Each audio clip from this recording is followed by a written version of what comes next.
High বন্ধুরা, আপনারা সবাই কেমন আছেন? আশা করি ভালো আছেন। তো ওরা সিলেটের উদ্দেশ্যে রওনা হয়ে যাচ্ছি।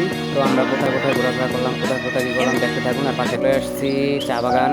তো চা বাগানে অনেক মজা করলাম। তো চায়ের বাগানের ভিতরে ছোট ছোট জঙ্গলি কাঁঠাল গাছ আছে। কাঁঠাল গাছে আপনারা অনেক কাঁঠাল ধরছে, ছোট ছোট কাঁঠাল দেখতে থাকুন আপনারা। হ্যাঁ বন্ধুরা, ভিডিওটা লাস্টে অনেক মজা আছে, না দেখলে মিস করবেন। এই যে আমাদের রাকিব দেখতে দেখতে চলে আসলাম। এক জায়গায় ঘোরাফেরা করছি, তো ওইগুলি মানে অনেক বড় হয়ে যাইতেছে ভিডিও শর্ট করানোর জন্য আমি ওইগুলি কেটে দিয়ে বাদ দিয়ে দিচ্ছি।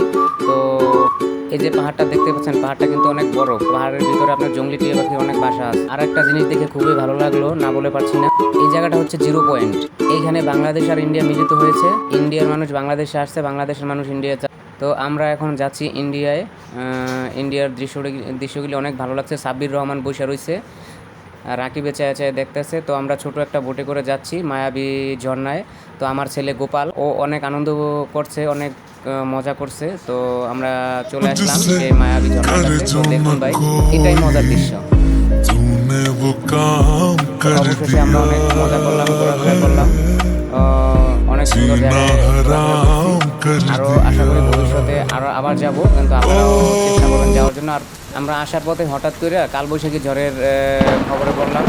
তো এত পরিমাণে ঝড় তুফান ছাড়ছে, তো রাত বাজে 1টা+। তো হঠাৎ করে আকাশ থেকে একটা বজ্রপাত পড়ছে আমাদের গাড়ির সামনে। সবাই আমরা ভয়ে আতঙ্কিত হয়ে গেছি।